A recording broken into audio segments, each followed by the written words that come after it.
Latina a todos nos hermana y la fulgente llama. En 1973, el peronismo, tras 18 años de proscripciones y persecuciones, vuelve al poder.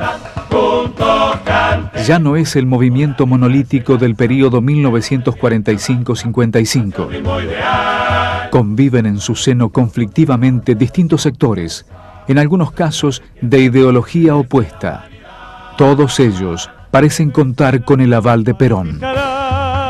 Entre 1955 y 1973, esos 18 años, el peronismo está proscripto, no puede participar de los hechos eleccionarios. Todos creían que nuestra fuerza política estaba demolida, pero viene una nueva generación que toma las mismas banderas del peronismo y gana las elecciones del 73. Esa generación está nutrida por elementos jóvenes que toma posiciones mucho más radicales que el peronismo había asumido en los años anteriores. El 25 de mayo asume la presidencia el doctor Héctor J. Cámpora, conocido como El Tío, elegido por Perón por considerarlo uno de sus hombres más leales. Este dentista de la provincia de Buenos Aires había sido el último delegado personal del general durante su exilio. En la ceremonia están presentes los presidentes socialistas de Chile, Salvador Allende, y de Cuba, Eduardo Dorticós. En la Plaza de Mayo, miles de jóvenes saludan al tío Cámpora y corean consignas como Chile, Cuba, el pueblo la saluda, Fidel en Cuba, Perón en Argentina, el antiimperialismo en América Latina. Estamos aquí en el Consejo Superior, señora, reunidos con todos los periodistas argentinos y extranjeros. Yo le ruego, nos acompañan los compañeros de la Confederación General del Trabajo, el compañero Rucci, el compañero Coria de las 62 organizaciones, el compañero Lorenzo Miguel de la Unión Obrera Metalúrgica y todo el Consejo Superior y mucha gente que se ha llegado a comprobar una vez más la solidaridad del pueblo argentino que tiene para con el general Perón y para con usted. Y ya es un hecho cierto el que el general Perón y usted tiene su residencia en la República Argentina. Muchas gracias, doctor. Estamos muy contentos. Yo se lo voy a transmitir al general. Si fuera posible, señora, que yo le pudiera decir una palabra al general, se lo agradecería mucho. Pues, a ver un momentito, doctor. Gracias, señora.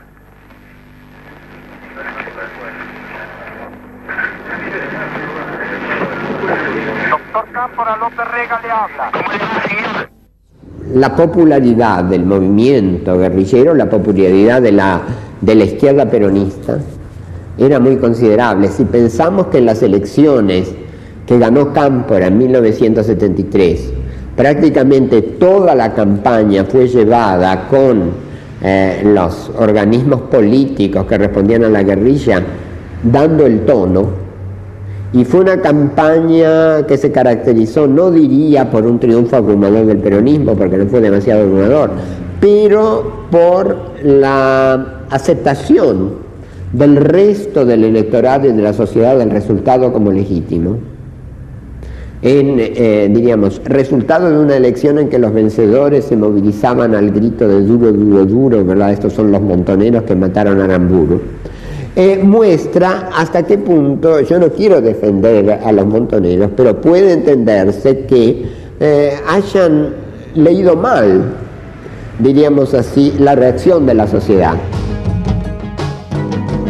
La JP se adueña del acto e impide al ejército realizar el tradicional desfile al grito de se van y nunca volverán, imaginando que nunca más se produciría un golpe militar en Argentina. El gobernador electo de La Rioja, Carlos Menem, declaró: la revolución del 25 de mayo de 1973 tiene su sentido más profundo en la defensa que harán de ella la juventud, las FARC y los montoneros.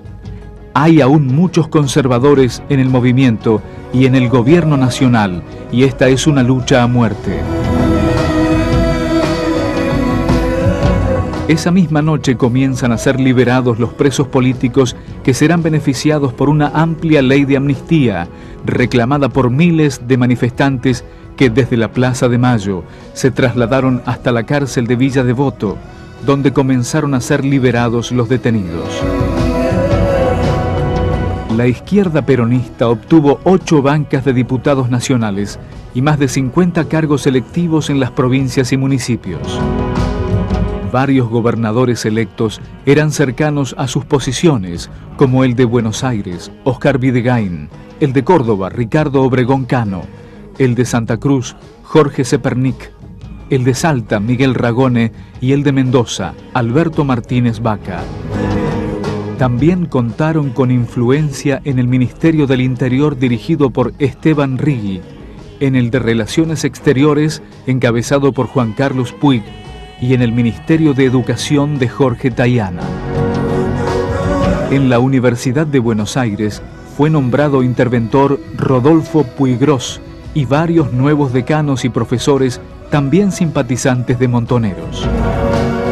Sin embargo, la alta representatividad de Montoneros tuvo su principal base social en los barrios y en el estudiantado.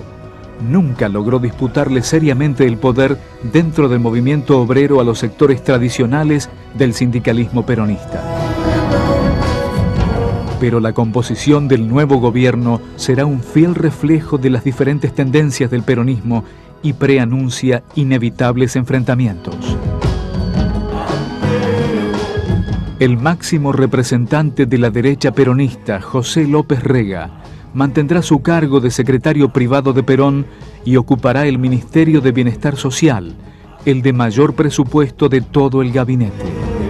Por un lado estaban todos esos sectores dinámicos, juveniles, que habían tenido tanta importancia para, digamos, obtener el regreso de Perón, y por otro lado estaban los aparatos sindicales y sectores políticos del peronismo más tradicionales, que tenían vinculaciones con el establishment militar, así como ahora encontramos, digamos, que puede haber contactos entre el menemismo y Macera. En aquella época había contactos entre algunos sectores del peronismo y algunos sectores de las dictaduras militares anteriores.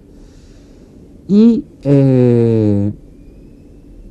con la doctrina de la infiltración, de que todos esos sectores nuevos eran infiltrados dentro del peronismo, lo cual ha sido una concepción que ha tenido una influencia nefasta en la política argentina, la idea de que hay un cuerpo sano dentro del cual se infiltran virus ajenos que hay que expulsar. Sí, señor, yo permito todo en el movimiento. A nosotros no tenemos prejuicios de ninguna naturaleza, porque así tienen que ser los movimientos. Tenemos hombres de extrema derecha y tenemos hombres de extrema izquierda. En junio se firma el Pacto Social, un acuerdo entre el líder de la CGT, José Ignacio Rucci, la CGE, Confederación General Económica, y el ministro de Economía, José Helbard, que fija una política de control de precios y salarios, poniendo topes a ambas variables económicas.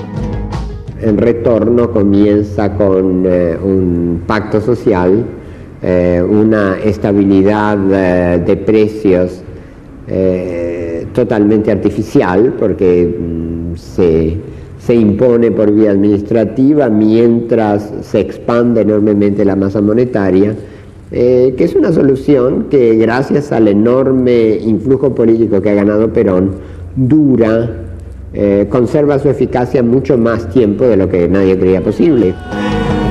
El sindicalismo combativo, encabezado por el dirigente de Luz y Fuerza de Córdoba, Agustín Tosco, se opone al pacto social por considerarlo un retroceso para la clase trabajadora.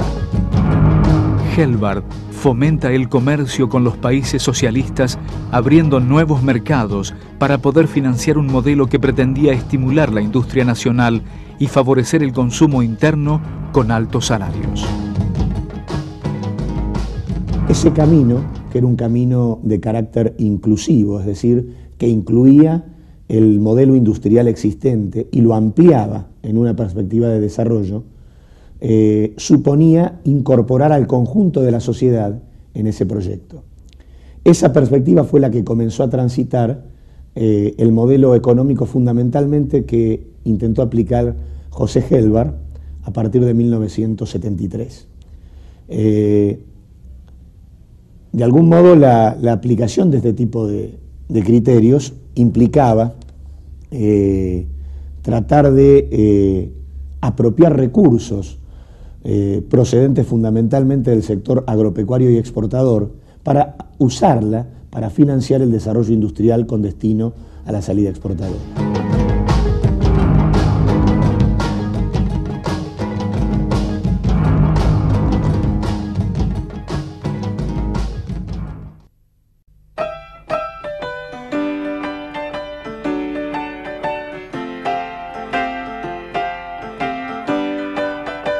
Se respira un clima de libertad, propicio para la creación artística y cultural.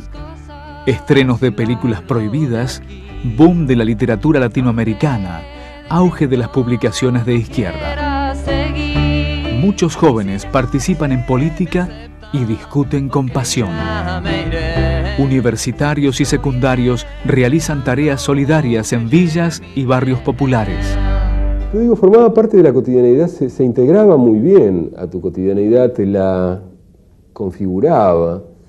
En ese sentido quizás era muy cómodo porque te daba como un marco de pensamiento en el cual si ibas al cine y ibas a ver tal película, podías analizarla a partir de lo que pensabas como militante o podías disimular.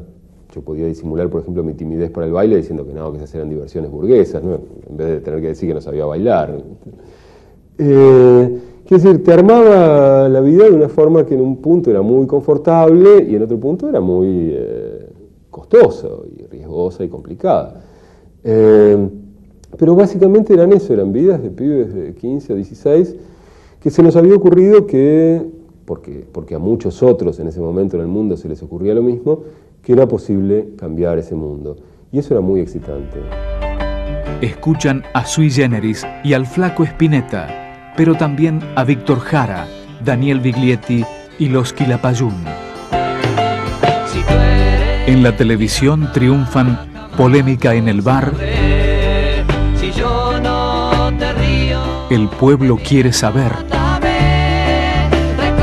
Rolando Rivas Taxista y Titanes en el ring, con La Momia y Martín Caradagian. A la hora de gobernar se hacen evidentes las contradicciones de los nuevos funcionarios. La discusión pasa por planteos tan profundos como la distribución de la riqueza y hasta el mismo sistema económico capitalista. Mientras los jóvenes ligados a los montoneros se hacían eco de la promesa de Perón de instaurar un socialismo nacional, los sectores mayoritarios del movimiento, vinculados a los poderosos sindicatos y al aparato partidario, recuerdan que el líder hablaba de comunidad organizada y acuerdo social. Esta sería la patria justicialista, sintetizada en la consigna ni yanquis ni marxistas, peronistas. Perón sigue en Madrid. Su presencia parece imprescindible para poner orden en su movimiento y cumplir la consigna Cámpora al gobierno, Perón al poder. El 20 de junio de 1973 fue la fecha elegida para el retorno de Perón. Acompañado por artistas, políticos, sindicalistas, deportistas y hasta el propio presidente Cámpora y el ministro López Rega, el viejo líder viajó desde Madrid en un avión especialmente preparado para la ocasión. Ese día, unos 2 millones de personas aguardaban en Ezeiza el retorno del líder. El clima festivo fue violentamente interrumpido por la tarde cuando, desde el palco oficial, ocupado por grupos armados de la derecha peronista, se abrió fuego sobre las columnas de la tendencia revolucionaria. El saldo fue de 13 muertos y más de 300 heridos. Se montó para el regreso de Perón una concentración en Ezeiza donde todo el aparato sindical y político antiguo del peronismo armó una emboscada.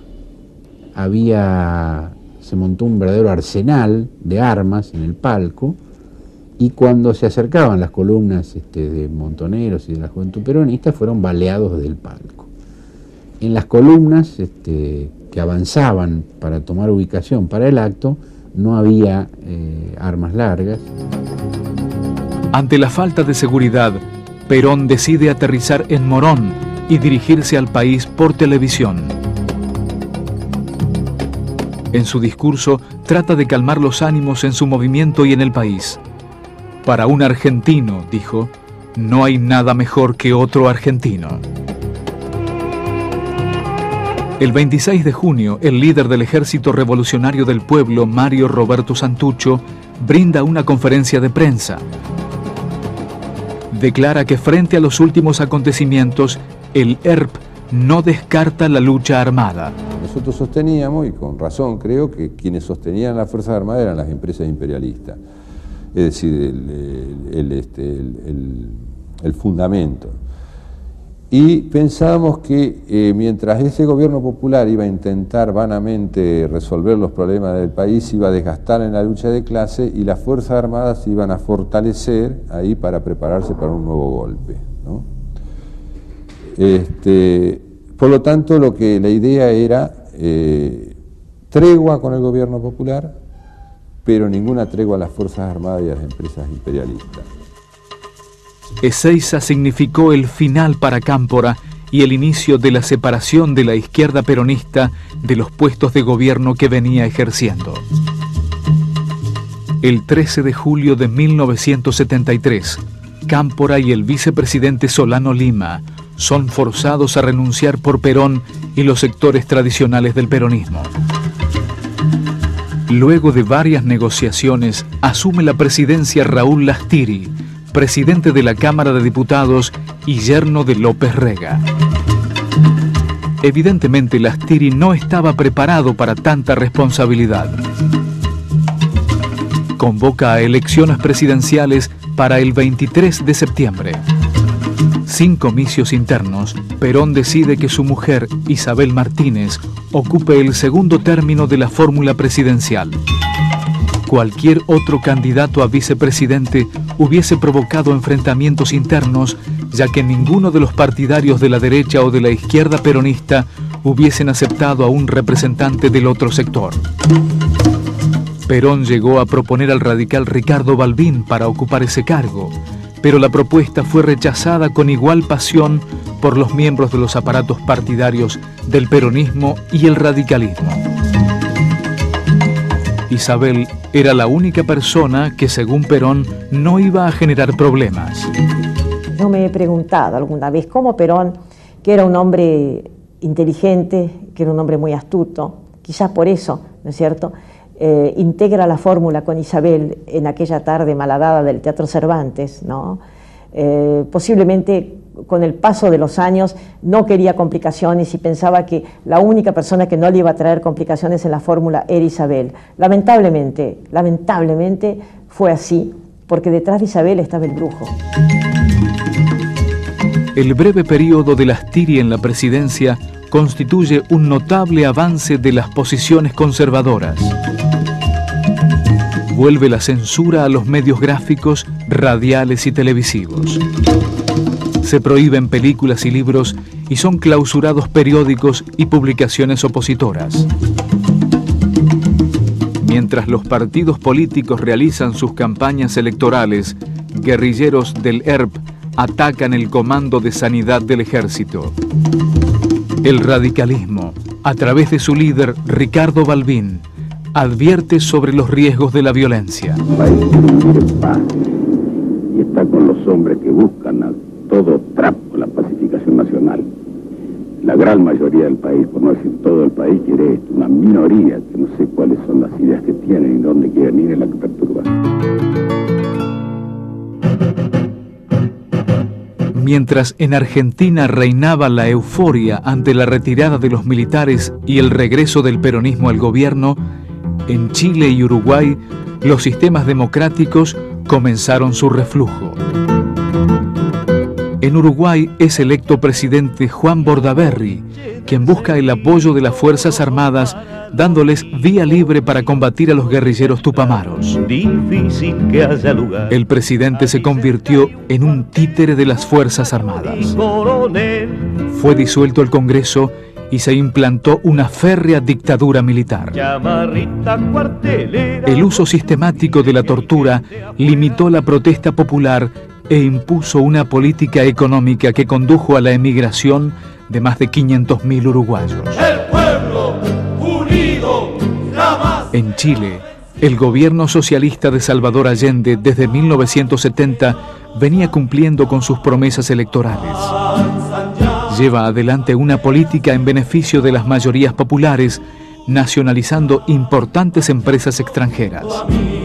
Estas medidas, junto con el acercamiento de Chile a la Cuba de Fidel Castro, provocan la hostilidad del gobierno norteamericano de Nixon, que decreta el bloqueo económico de Chile. El malestar norteamericano encuentra eco en la oligarquía chilena y comienza la conspiración.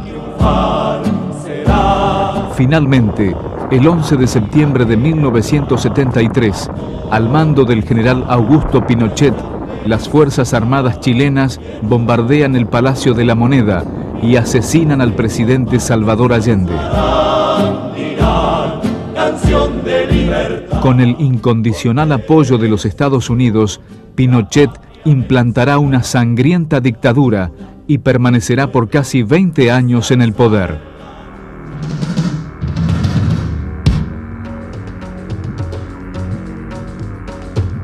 En las anheladas elecciones del 23 de septiembre de 1973, se impone la fórmula Perón-Perón por casi el 62% de los votos contra el 21% de la fórmula radical Ricardo Balbín-Fernando de la Rúa. El aplastante triunfo de Perón no logra frenar la ola de violencia. 2 días después de los comicios, fue asesinado José Ignacio Rucci, secretario general de la CGT. El crimen se le atribuyó a los montoneros. La organización guerrillera nunca se adjudicó oficialmente el atentado, pero algunos de sus miembros admitieron la autoría del hecho. Poco después del asesinato de Rucci, hizo su aparición oficial la Alianza Anticomunista Argentina, conocida como la AAA, que con financiamiento estatal a través del Ministerio de Bienestar Social, venía actuando con diferentes denominaciones desde los hechos de Ezeiza. Este grupo paramilitar, que contó con el evidente visto bueno de Perón, fue incrementando su accionar paralelamente al ascenso del superministro en la escala del poder. El 17 de octubre, el viejo líder pudo volver a dirigirse a sus seguidores desde los balcones de la Casa Rosada. Pero esta vez debió hacerlo detrás de un vidrio blindado ante el temor de un atentado. Todo un símbolo del momento político que se vivía. El general ratifica al ministro Helbart y prorroga el pacto social hasta junio de 1975. Se produjo una ola de atentados contra unidades básicas y militantes de la izquierda peronista. El jefe de policía dice no poder identificar a los responsables. Poco antes de Navidad, asume como comandante en jefe de la Armada el almirante Emilio Eduardo Macera.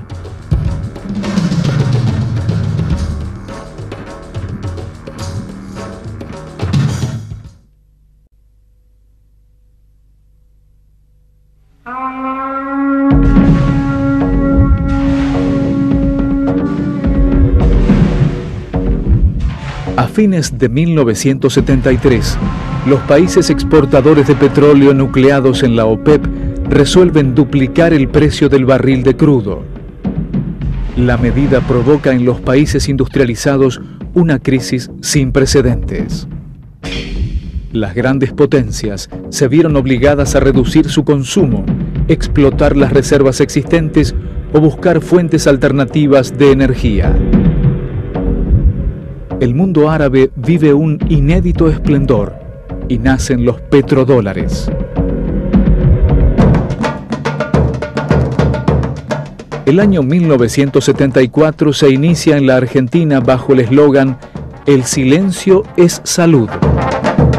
Tomando demasiado a pecho la publicidad oficial, la policía allana las redacciones de varias publicaciones opositoras como El Descamisado, órgano de prensa de la Juventud Peronista, y el diario El Mundo, vocero del PRT-ERP.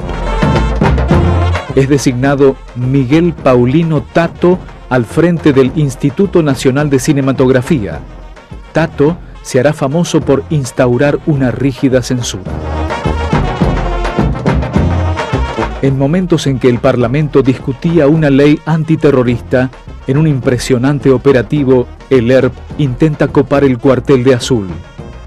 En el hecho, son asesinados el jefe de la unidad, su esposa y un soldado conscripto.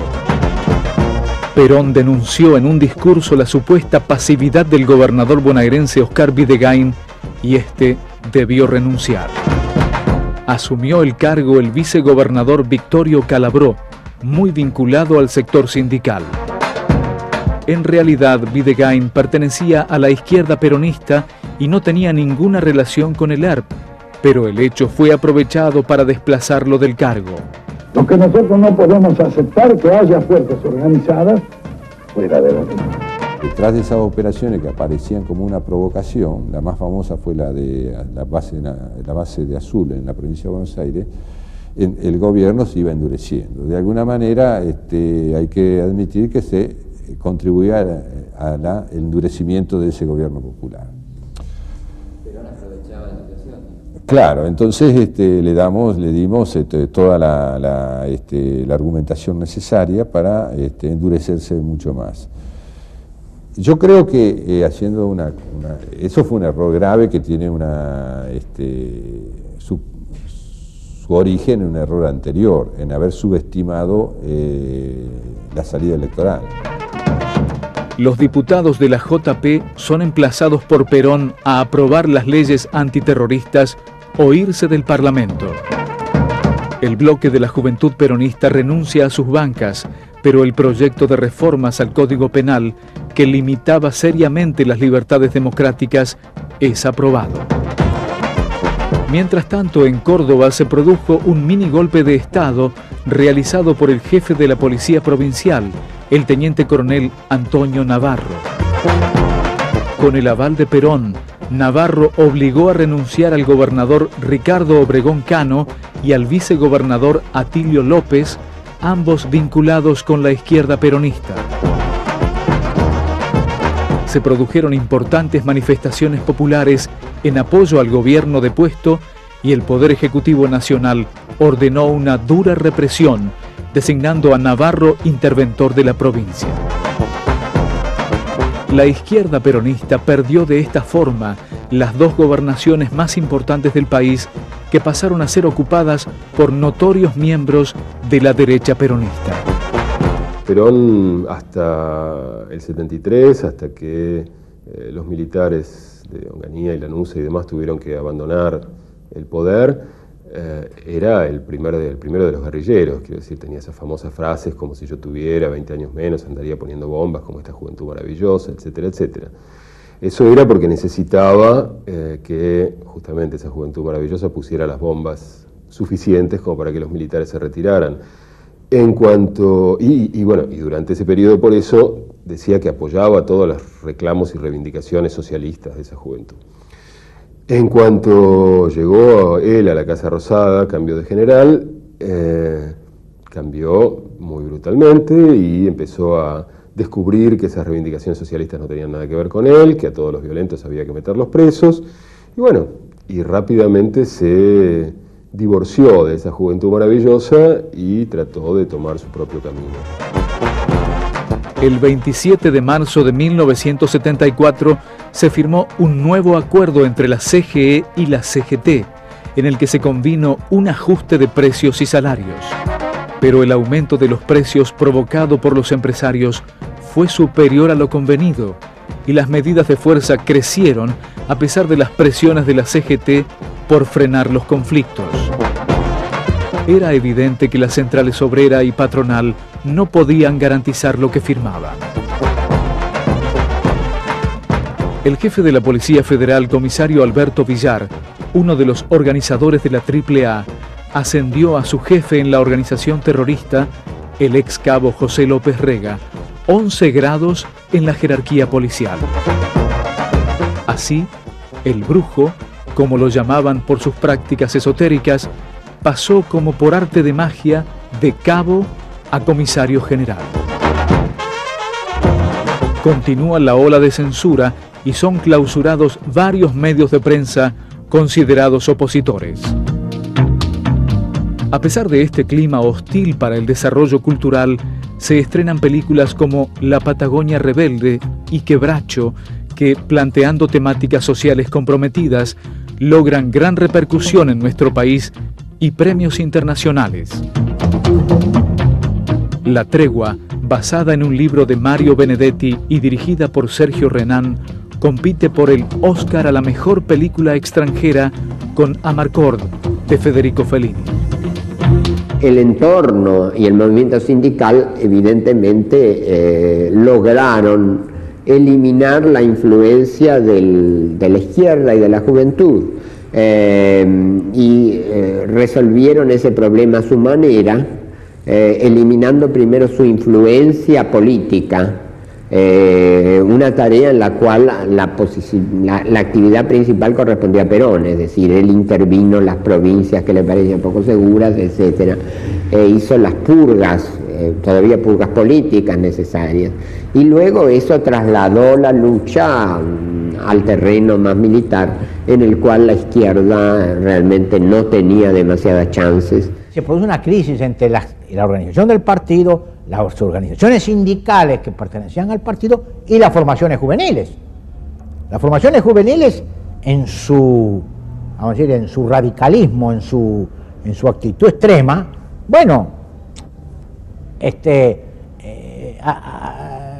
rechazan la historia del peronismo, rechazan sus hombres políticos, rechazan sus líderes sindicales y lo rechazan a Perón.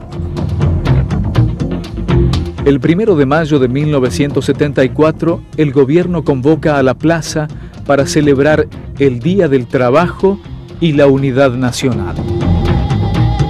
La conducción peronista prohíbe expresamente las pancartas que identifiquen a los distintos sectores internos del movimiento.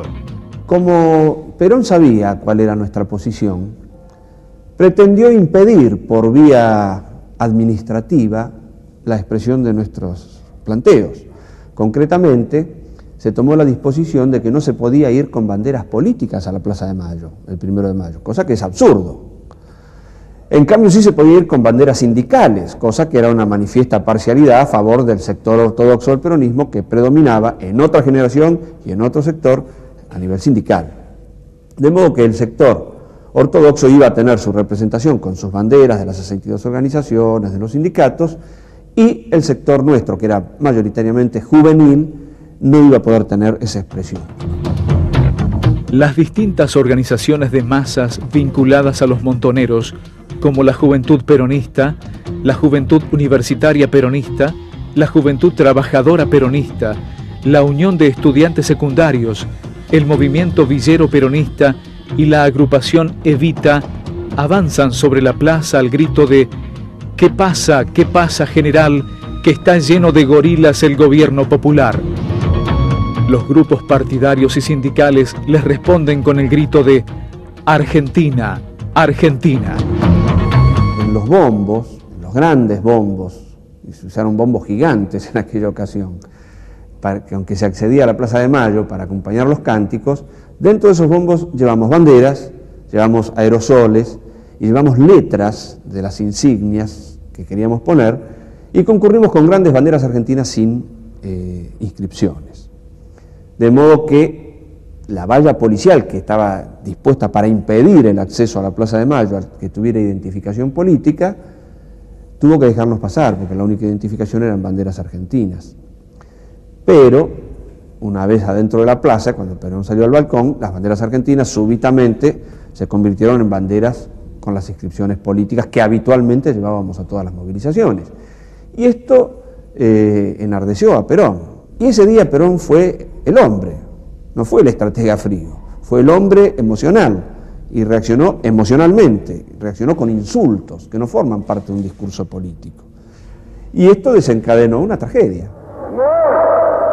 Resulta que algunos imberbes pretenden tener más méritos que los durante 20 años. Esto conviene claro, siempre se ha dicho, Perón echó a los montoneros de la plaza, no es cierto. La mitad de la gente se fue, incluso desbordando los controles y la conducción de la propia organización, o sea, la gente se iba. Y los viejos peronistas que estaban de acuerdo en ese momento, que estaban cercanos a las posiciones de la JP, de la Juventud Peronista, de algo que trascendía a la organización en términos chicos y pequeños, digamos, o sea, sino con toda una corriente histórica, digamos, esa gente rompía los carnets de afiliación del Partido Justicialista y decía, este viejo de mierda, que nos deje de joder, y se iban al carajo. Yo estuve en esa plaza, a mí no me echó nadie, yo me fui, me di vuelta y me fui indignado, como se fue miles de personas y compañeros que había alrededor, porque dijimos, esto no es lo que se dijo que se iba a hacer. Entonces, evidentemente, nos fuimos, nos dimos vuelta y nos fuimos. Entonces, claro, después era mucho más sencillo decir Perón nos echó. Esto no significa que uno no reconozca todo lo que significó Perón y el peronismo para la Argentina. El 1 de mayo del 74, yo estaba como periodista del diario Noticias ahí.